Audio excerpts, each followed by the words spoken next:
The Chair lays before the House a message. To the Congress of the United States, pursuant to the International Emergency Economic Powers Act, 50 U.S.C. 1701, IEEPA, I hereby report that I have issued an executive order, the order that takes additional steps with respect to the national emergency declared in Executive Order 12957 of March 15, 1995. In Executive Order 12957, the President found that the actions and policies of the government of Iran threatened the national security, foreign policy, and economy of the United States. To deal with that threat, the President, in Executive Order 12957, declared a national emergency and imposed prohibitions on certain transactions with respect to the development of Iranian petroleum resources. To further respond to that threat, Executive Order 12959 of May 6, 1995, imposed comprehensive trade and financial sanctions on Iran. Executive Order 13059 of August 19, 1997, consolidated and clarified the previous orders.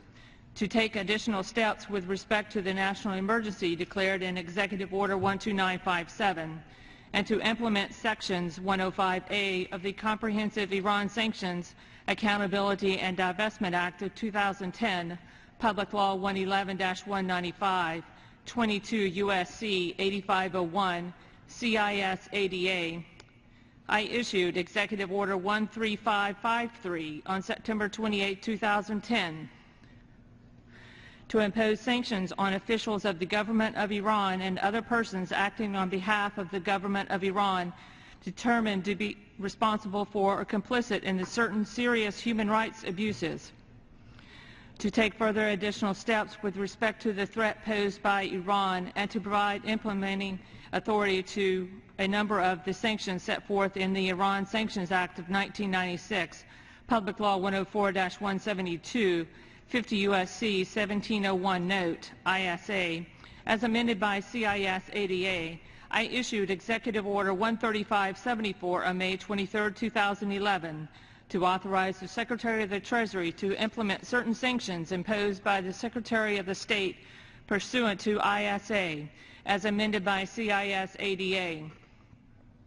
Finally, to take additional steps with respect to the threat posed by Iran, I issued Executive Order 13590 on November 20, 2011, to authorize the Secretary of the State to impose sanctions on persons providing certain goods, services, technology, information, or support that contribute either to Iran's development of petroleum resources or to Iran's production of petrochemicals, and to authorize the Secretary of the Treasury to implement some of those sanctions.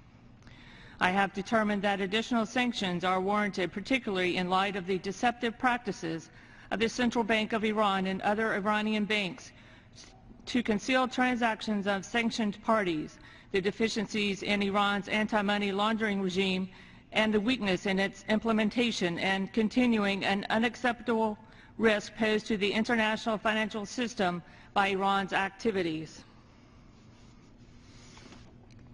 The prohibitions of the order do not apply to property and interest in property of the government of Iran that were blocked pursuant to Executive Order 12170 of November 14, 1979, and thereafter made subject to the transfer directness set forth in Executive Order 12281 of January 19, 1981, and implementing regulations thereunder.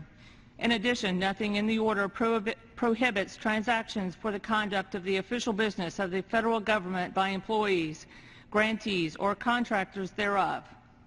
I have delegated to the Secretary of the Treasury the authority, in consultation with the Secretary of State, to take such actions, including the promulgation of rules and regulations, and to employ all powers granted to the President by IEEPA as may be necessary to carry out the blocking regulated purposes of the order. All agencies of the United States government are directed to take all appropriate measures within their authority to carry out the provisions of the order. I have also delegated certain functions and authorities conferred by Section 1245 of the NDAA to the Secretary of the Treasury and the Secretary of State in consultation with other appropriate agencies as specified in the order. I am enclosing a copy of executive order I have issued. Signed, Barack Obama, the White House, February 5th, 2012.